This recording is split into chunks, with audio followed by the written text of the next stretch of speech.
Guys, welcome back to another reaction video, and you guys already know it's gonna be a good day when Dr. Nowhere drops a new video. Welcome to the Oddity Compendium. In case you guys don't know who Dr. Nowhere is, he's the one that did the boiled one phenomenon. You guys remember that? We reacted to that one a while back. That's the one about some entity or something that's on your television. And if you watch it, then that's it, it's a wrap. He's gonna consume you. A lot of people went blind. A lot of people say they heard like voices or the rapture and that it's not of God. Be sure to check it out if you guys haven't, but I'm excited. Man's just dropped a new video. This was about 13 minutes long. I was eating pizza, then I got notified like, yo. But also before we continue, be sure to show some love to Dr. Nowhere, because without them, without the original creators, we wouldn't have any spooky content to watch. So I hope you guys got your snacks. I hope you guys got your Gatorades, your freaking Hawaiian Punch. Do people still drink Hawaiian Punch? In case you're new to the channel, welcome. We do reactions on pretty much anything horror, and we also play a lot of horror games. So in case you guys like that, check the channel out. Be sure to hit that subscribe button. Be sure to hit that like, hit the notifications, and let's do this. Dr. Nowhere's Office of Wonders presents the Oddity Compendium, a beginner's anomaly education program. All right, we're about to get educated. Welcome to the Oddity Compendium. Today, we will be learning about many wonderful and strange oddities that exist inside of, outside of, and around your universe. Oh, dang. Strange phenomena can range anywhere from life forms, products, and organizations to even events in anomalous time periods. All right, I feel claustrophobic. The following information has been acquired from realities that may be separate from the one you are currently residing in. Please be aware that knowledge or comprehension of incompatible information may result in a conscious reality fracture. Okay, we just saw a little something right there in small print. So that's what we're gonna be doing as well. We're gonna be pausing it every time we see something that way we can, because sometimes they got some kind of, you know what I mean? Okay, so right here it says, CR, a conscious reality fracture is an event that may occur when an individual perceives material that originates from incompatible reality. Symptoms include migraines, excessive bouts of deja vu, instant death, and more. All right, quick little warning for you guys. Let's continue.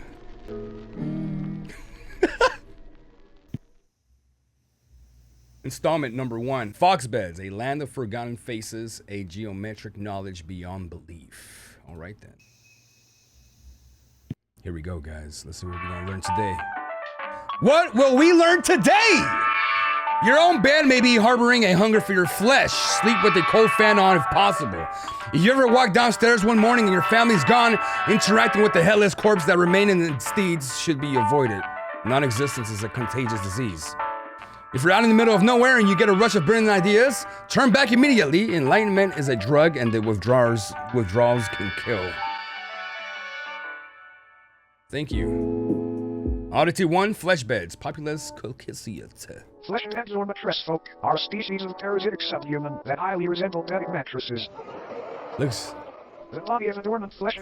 Wait, what did it say? Human that highly resemble bed Looks just like your bed. You right. mattresses. The body of a dormant flesh that appears identical to a standard mattress. However, slicing the thin sheet-like skin reveals many soft organs, limb-like appendages, and a humanoid head which hides beneath the skin. They were first discovered in the late 1960s when a mattress company was surveying excess storage. Upon finding many seemingly pristine mattresses that had not been sold, they gave them away to thrift shops and people in need. Ain't no way. The people who received the mattress folk initially had no issues with faux beds. It wasn't until the air began to warm up that these beds awoke from their uneventful hibernations. I'm good. The first reported victim was 19-year-old Alice Digger. Why is people laughing? On a flesh bed for roughly 6 months before her sudden disappearance. After noticing the stench of sulfur and rot originating from her bed, her family called authorities. Okay, hold on, guys. That way you guys can read. Let me move myself this way real quick so you guys can read that side. After noticing the stench of sulfur and rot originating from her bed, her family called authorities, and the inside of the mattress revealed a feasting parasite, several hundred human bones, and a half-digested Alice. The method in which mattress folks sustain themselves is by waiting for the body heat of a host to wake them from their dormant state. Kind of like an egg, but not nearly as tasty. The method in which mattress folk sustain themselves is by waiting for the body heat of a host to wake them from their dormant state. Kind of like an egg, but not tasty. Yo, that is insane. Look at this. Look at this. This is already somebody that was already consumed. Somebody that already got devoured. And this person just here catches some Z's. Ain't no way, y'all. After they wake, they slowly unfold themselves from their soft mattress-like bodies. This process is very gradual and happens underneath its body or on its side so as not to be detected. After roughly a month of this process and on a night 17 degrees Fahrenheit or higher, its head and arms fully emerge and pull the sleeping host into its body, where prey is slowly digested. Ain't no... A feast fit for a king. Not much is known about how these sleeping beauties came about, but it is theorized that since they are subhuman, they were once a branch of Homo sapiens that merged with a mycelial network many years ago. Autopsies of Fleshbeds' digestive systems have revealed DNA samples from thousands of different people in each instance, some even tracing to people born during the 1600s. That's insane. Another odd thing to note is that the mattress folk themselves contain DNA belonging to humans as well. That's why you gotta shake your beds, guys! DNA in a blood type with Napoleon Bonaparte, leader of the French Republic during the time that the mattress folk were assumed to have come into existence. All in all, it might be a good idea to throw out that mattress that feels just a bit too warm lately. Yeah, you're might right. Be sharing it with something unwanted. Good night, sleep tight, and don't let the bed bite.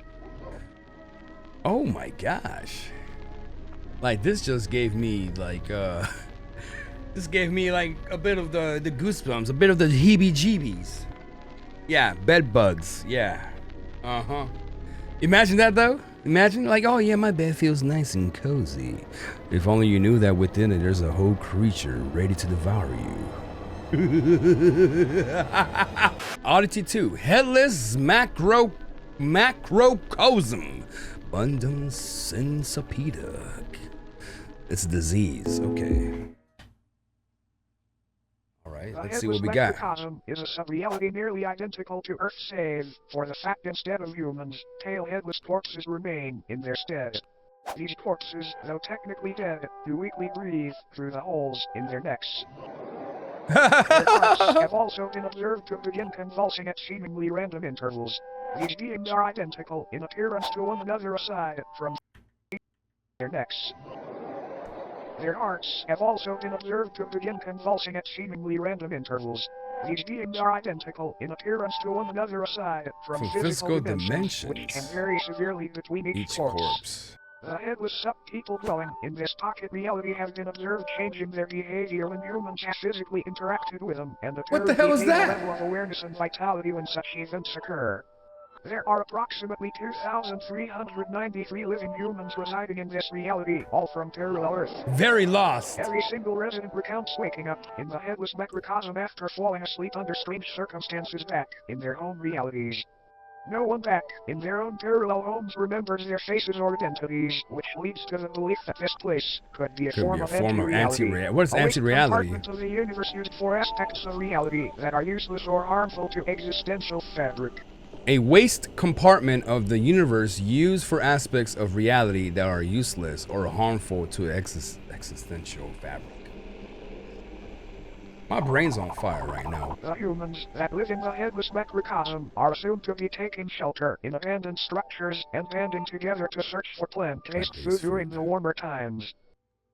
Fun fact. Humans have coined multiple terms and nicknames for these headless corpses, such as stumpies, cranes, and ichabodies. Despite this sub-reality being detached from main reality, an incident took place which created a temporary tier between the two. A man residing in the Headless Macrocosm was walking through a field with a small house in the center. Upon reaching the house, the man unintentionally brushed up against one of the breathing bodies. What happened? This body, just before motionless aside from the labored convulsions, sprang to life and removed the head of the man. It then proceeded to attach the severed head to the stump of its own neck. The man's name was Michael Hedford. That scared the hell out of me. Let's slow it down a little bit, guys, because there was like a lot going on right there. Let me see. It then proceeded to attach the severed head to the stump of its own neck. That's some sick stuff right there. The man's name. Michael Tedford. Okay, searching for comp abilities. Tedford. The man's name was Michael Actual Tedford. reports have placed Michael's head where its own should be. An event occurred back on Earth in the year 2061 that resulted in 2061. government What? intervention. A family's call to the authorities described an impossibly tall naked figure appearing in their backyard. The presence of this oddity was highly distressing to the family, and they remained inside their home until the situation was resolved. The following photograph depicts this figure they spoke of. Michael Tedford's rotting head is affixed atop its frail neck. Shortly after the photo was taken... Okay, hold on, guys. Let me see. Michael Tedford's rotting head is affixed atop its frail neck. The face you are looking for no longer exists. Well, that's fun. Thank you. Atop its frail neck. Shortly after the photo was taken, what was left of Tedford's existence was removed from the premises and taken to an upscale anomaly testing site. I like how his name starts to glitch out. These breathing bodies appear to be in a constant state of yearning to reconnect with the roots of reality again, as they have been taken a hold of by a dangerous and contagious disease. It reminds me a lot of the alternates. His existence. It's like a mixture of it's like a mixture of the mimic and the alternate. Okay, so we just read this. Appear to be in a constant state of yearning to reconnect with the roots of reality again, as they have been taken a hold of by a dangerous and contagious disease. This disease appears to be non-existence itself. It can affect anyone on Earth at any time, and once it takes hold, the Headless Macrocosm deems you valid for residence within its endless meadows, filled with fellow patients. Oh, thank you. It's a rare diagnosis. Another fun fact. Occasionally, crude man-made structures will form seemingly out of nowhere in order to correspond with the structures on parallel Earth. As mentioned earlier, the Headless Macrocosm itself functions like a digestive tract of the universe, and these structures may be antibodies attempting to fight off the virus of non-existence. Now well, that's great. Check your head. Screwed on tight. Great, because you might want to hang on tight to it for this next one. And guys, before we continue, be sure to smash that like. Yeah, I see you. Oddity 3, Obelisks of Enlightenment illustration. Okay, hold on. Damn, let me do this too quick. The Illustratio Geometria, enigmatic divinity. I like these though. The Obelisks of Enlightenment are a collective of monolithic beings that are currently residing in different remote locations across the world. Also known as the Fathers of True North, they appear in groups of 1 to 8 and stand anywhere from 10 to 150 feet tall. Each obelisk is levitated just barely above the ground and facing geodetic north. Though most of them reside in remote fields and deserts, geodetic north, guys. What? Though most of them reside in remote fields and deserts, they have also been found floating above the ocean within the vicinity of the Bermuda Triangle and even on the moon. On the moon? Ever so slightly and progress approximately 2 inches forward a year? These obelisks are enlightened in the infinitely vast secrets of the universe, and they're constantly vocalizing the excess information as a means of waste to counteract the overwhelming intake of knowledge. Though currently enclosed and monitored by government entities, many people had wandered into these locations prior claiming to be following the sound of angelic singing. Nah. This alluring hum emanating from these obelisks induces a massive increase in general intelligence in subjects listening. Folklore often refers to the frequency as the song of the divine contour. Each obelisk's biological elements are unraveled thousands of feet into the sky to make a metaphysical connection from Earth to the universe. It is assumed this is a form of knowledge worship, an attempt to make a mortal sacrifice. Knowledge worship? For immortal honor. Mortal sacrifice! These organs are confirmed to be those of the humans and other biological matter that were absorbed after enlightenment. How do you get enlightened? Upon perceiving the words spoken by the obelisks or entering into close proximity with them, the human brain either spontaneously expands and combusts or receives an ability to comprehend the sacred information. Talk about being open-minded. So pretty much, like, the human brain either spontaneously expands or combusts to comprehend. So it's like if you're trying to like understand the information from the monoliths, from the obelisks, your head will explode. I like that.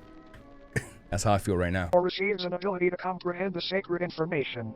Talk about being open-minded. Whenever a subject is able to comprehend this knowledge, they are biologically absorbed into the obelisk, becoming wholly unified with a being. It is not entirely understood how these anomalies were brought into existence, but they seem to be tears in the fabric of reality akin to black holes.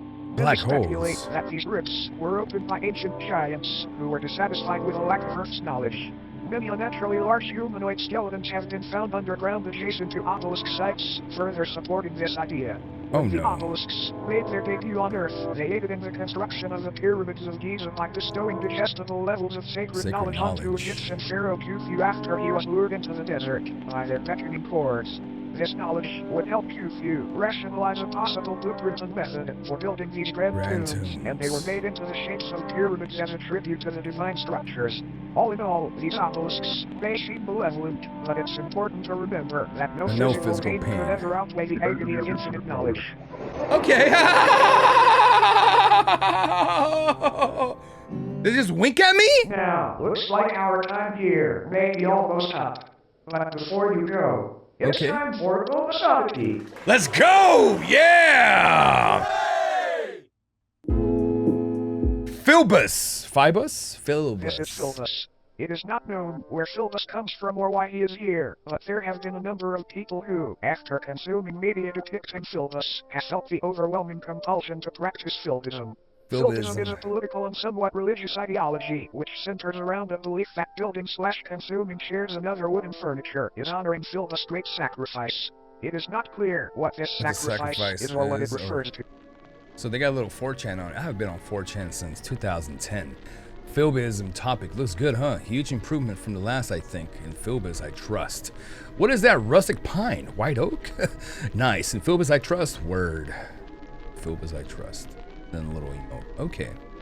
Yeah, 4chan B is a very dark place. In Filbus' great sacrifice, it is not clear what this sacrifice is or what it refers to. Attributes and practices of Filbism include learning to build chairs, learning to properly digest chairs, promoting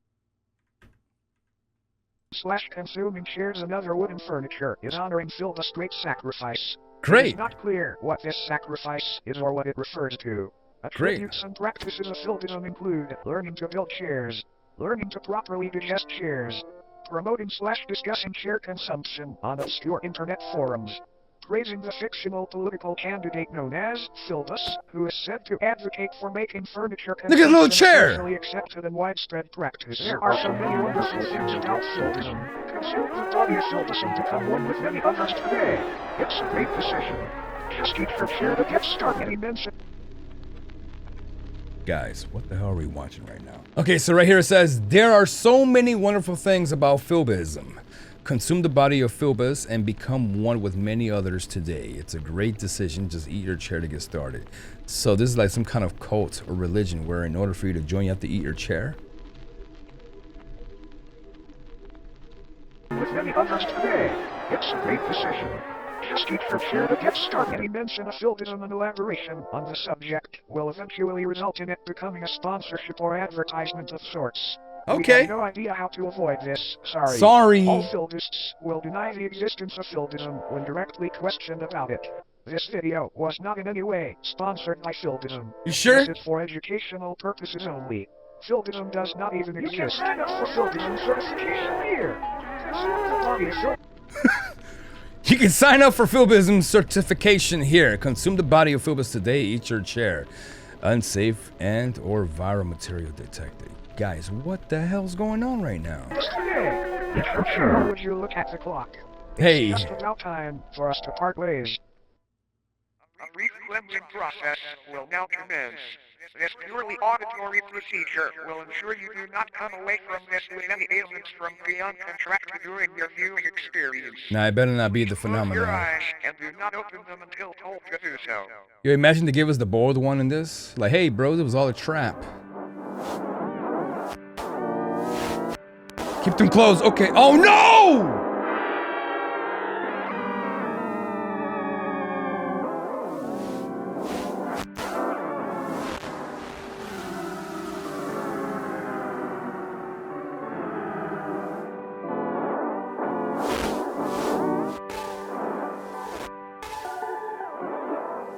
My eyes burn! My eyes burn!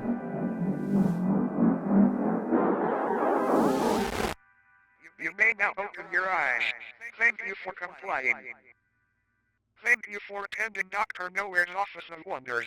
We hope that you enjoyed your stay. Goodbye. We love you. I like how he puts together all these art pieces just to create a nice little like, how you say it reminded me a lot like the Vita Carnets, how they show you like different creatures and their symptoms and etc. and all the creepy stuff. I like that. Mans went in on the creativity. And it also says right here that the music, the art, the editing, and all that jazz was also made by Dr. Nowhere. So please, if you guys enjoy this reaction, be sure to go show some love to the original creator. Go to his channel right now and hit that subscribe button, okay? Man's got a lot of good stuff on his channel. We caught up on a lot of creatures, guys. A lot of weird entities. I'm surprised that at the end of the video, was that the bold one phenomenon? In this video, we learned about Oddity 1, which is the Fleshbeds. It's a parasite that literally just lives in your mattress. That, you know, if your mattress feels warm, then it ain't the warmth of your bed, homie. It's somebody waiting to eat you. Very interesting. I like how they have like flesh and body and bones within the mattress. Maybe that's why my bed is so cozy. And then we learned about the Headless Macrocosm. Pretty much they live headless and they like to take people's heads off. Very interesting. They live on the edge of the earth. Really don't know much about them. All I know is that they freak the hell out of me. They take your head, they put it on their torso, and then it reminded me a lot like the alternates and also the mimic. How their goal is to literally become you. They want to learn all about you, they stalk you, and then they become you. And then the third one was the Obelisks of Enlightenment, which are the monolithic beings, okay? That one was actually pretty cool because they live in all universes, all realities, to the point that if you try to download their information within your brain, you won't be able to handle it. And if you can handle it, if your head didn't explode, they'll be able to consume you, so that way you can become one of them. Imagine having so much knowledge that it's agonizing, that it's painful. But my favorite though, my favorite was the bonus, the what's named Filbus, Filbism, a whole cult or religion, a religious ideology that in order for you to join, you have to eat your chair. I was thinking about it, I don't know. You just gotta sacrifice your chair, that's all you gotta do. So grab that chair, join today. But yo guys, that wraps up the Oddity Compendium installment 1 by Dr. Nowhere. Interesting stuff as always. I love the artwork, I love the editing, the music. Very interesting indeed, but be sure to show Dr. Nowhere some love. Go to his channel right now and hit that subscribe button, and be sure to check out the bold one phenomenon so you can see what I was talking about, that ending. But that wraps up today, guys. I hope you guys enjoyed. I hope you guys have a great rest of your evening or the rest of your morning or afternoon. And if you guys made it this far, be sure to hit that like, hit that subscribe button. Don't forget to hit that notification button, and I shall catch you guys on the next one. I love you guys. You gotta take it easy.